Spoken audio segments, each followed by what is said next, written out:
with Clinch, chatting all things MMA. Clock works and it doesn't break.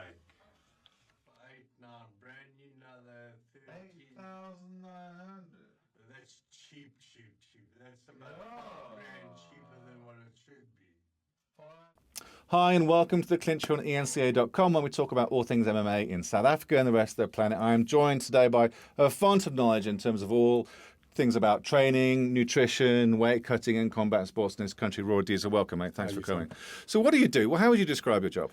So basically, prepare fighters for fights through nutrition. I do a bit of conditioning with them as well, some of them. And prepare them for the weight cut, do the weight cut and rehydrate them afterwards so that they are fit and ready to compete the next day.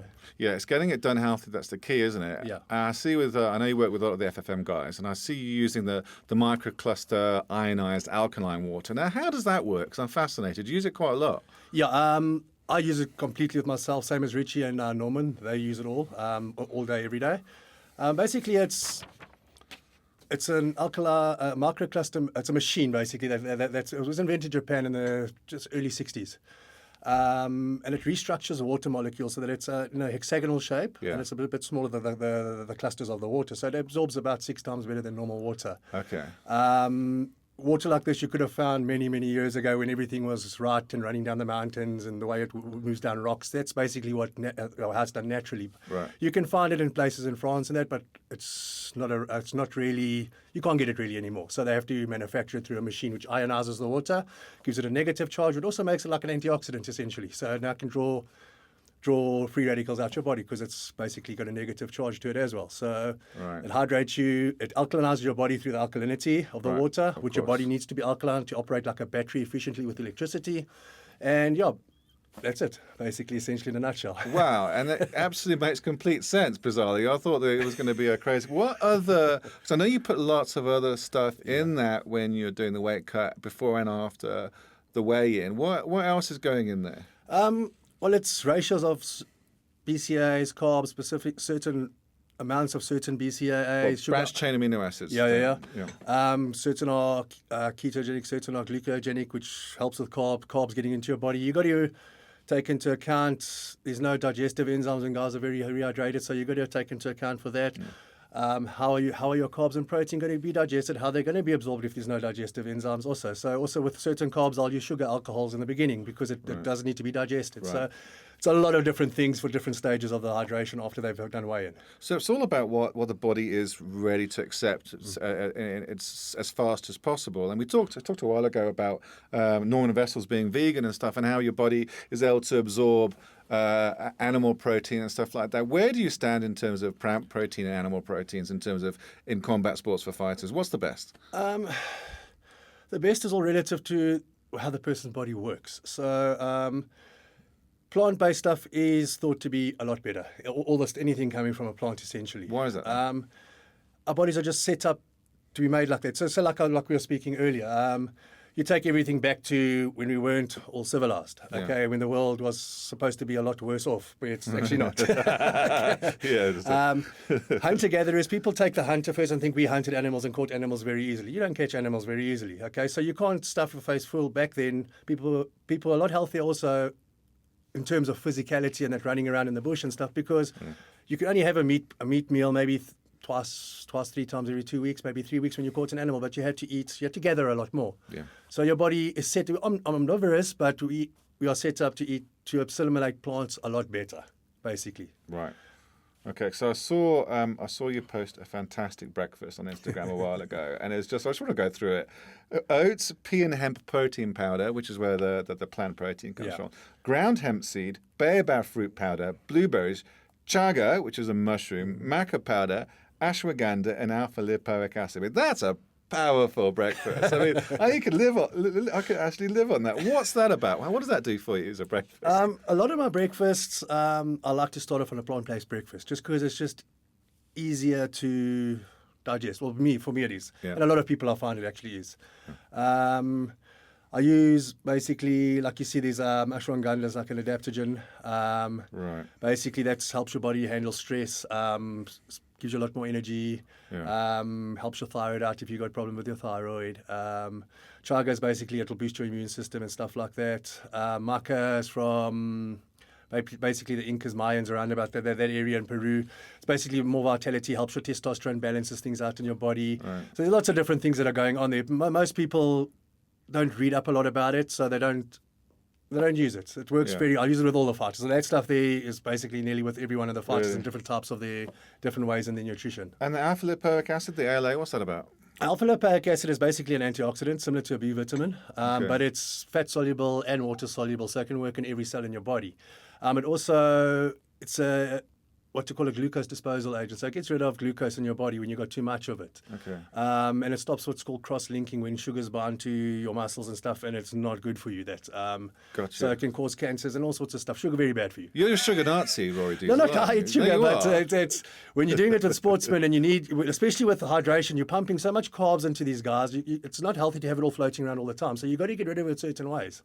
And that's one of the things I actually use during a hydration, to be honest with you. But in normal life, everyone should be taking a little bit of that every day because we all eat sugar and we all eat too much sugar. So you don't have this kind of breakfast every day. What did you eat this morning? For What I example? have this morning is what we call it. I was at the gym at FFM Friday. So it's going to be totally different to that. It was 4 streaks of bacon, 4 eggs, Serious? an avo, and some rye bread. So you had a meat-based breakfast. Yeah, an animal-based breakfast. That's fair enough. Well, let's talk about the weight cutting then. Let's look at the last UFC fight. Demart, 5 rounds with Urshad Sayed. Absolutely fantastic fight. Undisputed bantamweight champion. Now, he lost 10 kilograms in 1 week before the weigh-in. And then with you as his advisor, he put on 8 kilograms between weigh-in and the fight. Is that a healthy thing to do for anyone, really? Weight cutting essentially isn't really healthy at all, the way you look at it. You're dehydrating a person quite badly. Well, some guys Demart handled it really well. Some guys just if you looked at him the day before, even on weigh-in day, Yeah, he looked he great. looked pretty normal. I Yeah. mean, he just handled the cuts a lot better. It's not healthy no matter how you look at it, even whether the guy handles it well or not. It'll affect your testosterone. It'll affect a lot of different things. It affects just wear and tear of the body because you're just not supposed to do that to your body. Guys do it because it gives them a slight advantage or can give them a very big advantage if it's done correctly over their opponent. So they can come in heavier, more powerful. And if it's done correctly, they can last like you saw Demart. He lasted 5 rounds and he was still jumping around the cage and he didn't really slow down. Ask him his fights before, he was having problems with arm pumps and all sorts of things because he was doing it all by himself before. Right. And he did it with me and felt the best of his life. He's like the day before I told you, like the day before the actual weigh-in, he said he could fight it. He could fight a fight right now. Yeah. That's how good he was feeling. Whereas before, the whole week of the weigh-ins, he couldn't even train. And he was training right up until the fight. Wow. I mean, it is genuinely, like you said, it's a choice the fighters make. They don't necessarily have to cut weight. They can fight it when they walk around. But you said it does give them massive advantage. And yet, it's a case of it is still unsafe. We talked about how a little bit of knowledge can be a bit dangerous and stuff like that. How can we make weight cutting safer? Is there more measures we can introduce other than the early morning weigh-ins instead of in the afternoon, so it's more than 24 hours beforehand? Or is this a case of why the hell don't we just admit that guys are going to do this and we should bring the IV drips back? So RVs aren't really necessary unless guys get really bad. You don't see them a lot here. It happens when guys your body will not accept food. No matter what you stick in the mouth, it's just not going to happen. So that's when an RV is necessary. Ask any other guys that I help. These guys are doing big cuts and I'm doing it with them. Now, they're big cuts. Compared to, for anyone, they're big cuts. I mean, a guy fighting, Demar 2 weeks out was 73 kilos. On the day of weighing, he was on weight. So that's a lot of weight to lose. I mean, it's 12 kilos essentially with a guy that's not a big guy. Bigger guys handle it better because they just got more surface area. So when the guys, you ask all the guys that do oral with me, they feel 10 times better the day of the fight compared to an IV. It's just the way it is. Because your body is sending it where it needs to go. Essentially, an IV, you're sticking a pipe in your vein and you're just pumping electrolytes with water in it. Yeah. And now it must get where it needs to go. And the guys normally get bloated, swelled faces, and they feel like a water balloon the next day.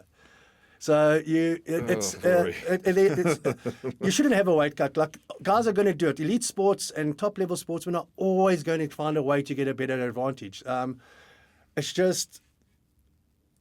guys are going to push limits in any sport. I mean, you've Yep. seen it. It's you can't Yeah. really stop it unless it's like, this is what you weigh, and when you start, and you can't do that because people are eating food. So they might be a kilo off a week out, and you say, you still have to cut the kilo. You can't have a person eating and being that exact weight all the time. Yeah. But they're always going to cut weight. So you can't really stop it, but if there's any ideas, it's not healthy. Put it that way, straightforward. It isn't healthy. I really want to know, you posted pictures in the past of deep intestinal cleansing. And I really want to know what's involved in that. What was that about? So when you basically, everyone thinks when you're hungry and you've eaten your food and you haven't eaten for 4 or 5 hours, there's nothing in your stomach. So like now, Martin, we're busy doing a cut to lightweight now. So he just got given some of this in the beginning of the week. So he was sitting at, I think it was 82 kilos for the last 4 or 5 days just before he started using it. Now he's on 80 kilos. Nothing changed in his diet. It's just cleaning out excess rubbish in your stomach that sticks to your intestinal. That's why roughage is so important. So you're saying that Martin lost 2 kilograms of crap that was in his bowels and intestines? Yeah. Nothing, no, 2 kilograms? Yeah. He's 80 kilos today. Now you're talking shit. You really are talking shit. That's Rory, how the hell did you get into this?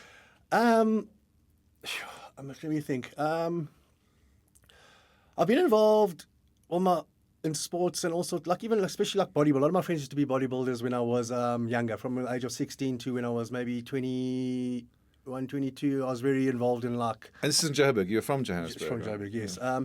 And guys were all they were the bodybuilders that essentially cut weight. So I saw that, and I was interested in how the body works. I've always been interested, like to test things out. And then my cousin, I started MMA around about, I think it was near the end of 1998, and my cousin followed suit within about 2 or 3 months later, Neil. Neil Diesel. Right. Yeah, and then when he started fighting, we saw like, yes, we have to play around with weight a bit. Like, because we saw other guys were doing it, and we were like, no one actually knew what they were doing. Like, no one. Like, it was just like, let's go do this. And we're trying it, and it just didn't work. And then I started looking at my bodybuilding friends and started utilizing that. Then I had powerlifting friends. I see how they rehydrated. And then I saw this, and it's taken years and years and years. And I just got more and more into it because it just got more and more interesting.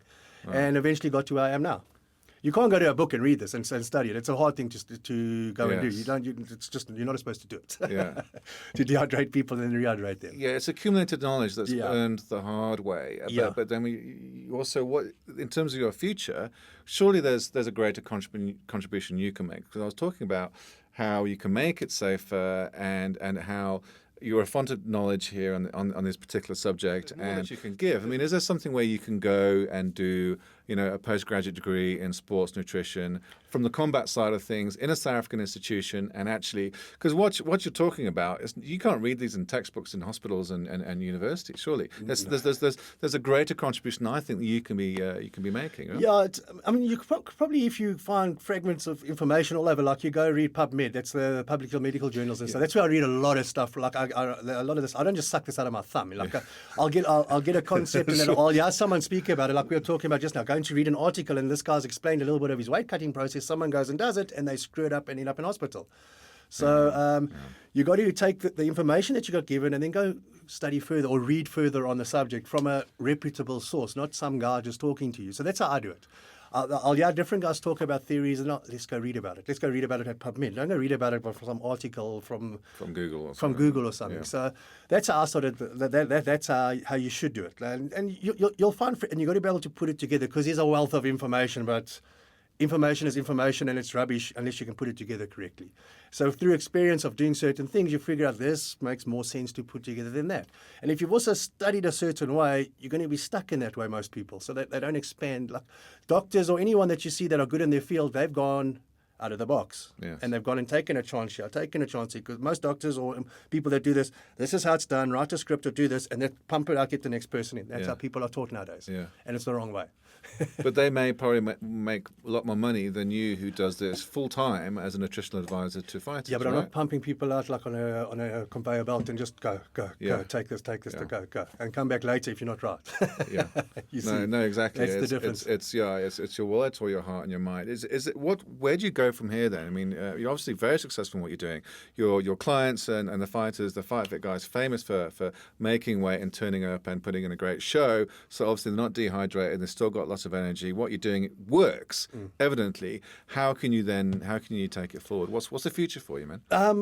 Yeah, well, I actually have to study next year. I want to study next year or the year after that, or sometime next year start studying. So because I need to expand. So I do have private clients that I do train. I mean, I do help people with eating. I help quite a lot of people in the Fight Fit community with eating. And I have some clients outside with some of my friends own gyms. So I help people out. It's not like I just stick to the fighters, but that's my main focus because that's my passion. So like I started off in the sport, I told you many, many years ago, and I can't do it anymore because I'm really badly injured my body. So this is how I keep in check with the sports. It's something I love. I'm lucky to be able to do what I love, but I need to also expand on it. Like you say, I need to do something and I want to do something like that. So you've competed yourself in the past. That's why your body's beaten up. No, not competed. Training. Just for training. You know, that's an indicator that itself that the sport is just so damn tough on the body. People don't appreciate, especially in the beginning of it when it first was. It was really. Was it too much? Not too much. It was just. It's like anything. It progresses, and you're always going to get the. It's got to progress from somewhere. It's normally from a bad place to a good place. Yeah. We talked about Norman Vassell and his vegan diet, and I asked him whether he can make the cut to middleweight. And Norman Vassell to me is the kind of guy where if he says he's going to do something, he will do it. Yeah. You know, regardless of the doubts that I have or anyone else has had. He was a heavyweight champ. He was the light heavyweight champ. Mm-hmm. He wants the trifecta. He wants the third belt. He wants to go down to middleweight. Possibly Chad and then fighting a light heavy. Can he make that cut to middleweight? Well, if you look at so you obviously got to get your body comp and stats and all that of your body. It's possible to make it, yes. He is quite low in his weight now. Not super low where it's like, okay, it's going to get done, but it's very different. I've never done a vegan. Like Norman's pretty close to being vegan. Yeah. Okay, so with that, to get the protein sources you need, or the way I do it, it's a bit of a mind-boggling thing. So we sit and we talk a lot about how we're going to do it. And we came up with a thing. He went from about 107 to 98 in about 3 weeks. And it was just the timing of the food. Yeah. Okay, so now we've got past that. We need to get him down maybe another 5 kilos. And then it's like, yes, he can do it. Wow. So just 9 kilograms in 1 week, and that's not in a fight camp, and that's just by... That was 3 weeks, around about 3 weeks. Right. Yeah, he lost a lot of weight. Still... No, but you see, a lot of people worry about too much numbers. So like, you got to crunch numbers when you're doing diets and stuff like that. But when you're eating healthy and highly like food that is full of nutrition, not just like a potato. Like there's your white potato and there's a steak with a whole lot of fat on it. It's got a lot of stuff in it, but it's wrong stuff. It's not going to be released in your body correctly. If you've got a nutrient-dense food, you don't have to worry too much about, I need 3,000 calories today as a sportsman. You can actually have a lot less and get a better result. Right. So that's what we basically do, and timing it in the correct way. Right. So it's like a normal person will go and have a plate of rice, vegetables, and maybe some chicken for lunch. They haven't earned that rice. So you're going to get fat. Yeah. Or you're going to pick up weight, or you're going to hold water because you haven't done any exercise for that carbohydrate. You should essentially be doing exercise for your carbohydrate. Your fat it releases a lot easier. So if you've got a healthier fat, it'll be better to have a healthier fat, vegetable, and a protein than having a carb there because your body, what's it going to do with that carb? Yeah, nothing. It's going to store it. No, you're right. Whereas the fat will slowly release. So that's what you've got to do is time everything correctly. That's mainly with the weight. It's timing things correctly. Timing, because people concentrate too much on portion control, don't they, rather than the actual when and what exactly the food group is. You've got to have, obviously, a portion control, especially when you're weight cutting. But in a normal person, like you can't say don't have portion control and go have a piece of steak and then some vegetables. That's not going to work. You have to have a certain portion control, but it has to be within reason. Like you can't go and just fill up plates all the time. You've got to eat not until you're full, but until you're satisfied, which people get confused. You can't make every meal of your day an event because it's like, yeah, I'm going to eat. And now when you don't eat, you're like, oh, now I've let myself down. But you haven't let yourself down. It's a job. Yeah. You're eating. You eat because you need to do it, not because you want to do it. That's what people get mixed up with. They want. The world wants everything. Look at it. Yeah, if they don't do what they need to do. Yeah, you've got to, like you said, you've got to earn it. You have to. So that's the vegan. Going back to Norman, it's just timing. The timing. It wasn't much we changed. We changed a little bit of here and there, but timed everything better. And it just that's what happened. That was the result. Yeah, I think he can do it, and if he can, when he does do it, it's even better for us because I want to see him fight. It's been far too long. Do you enjoy the MMA scene in South Africa? Is it still something that you're passionate about? Yeah, I do. It's because you could be a nutritionist for cycling or for anything. My father was a cyclist, and I used to help him. Well, there you go. Yeah, so he was a paraplegic, one arm, but he was an able-bodied champion of South Africa. Yeah. So you see, but yeah, like it's just what you want. If you want to do something, you can do it. If you make an excuse, you don't want it that bad. Yeah. So it's like I can do anything I want to really, but I love MMA. It's just something that it's everything. It's the purest sport you get. Yeah.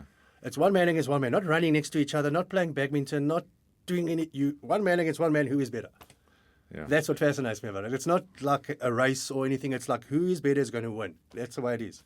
And you're definitely going to be staying. You're definitely at 5 Foot Militia. There, you've got a couple of clients out there. But obviously, you basically you advise the most of the fight team now. Yeah, I've got an office in there, so I work out of there.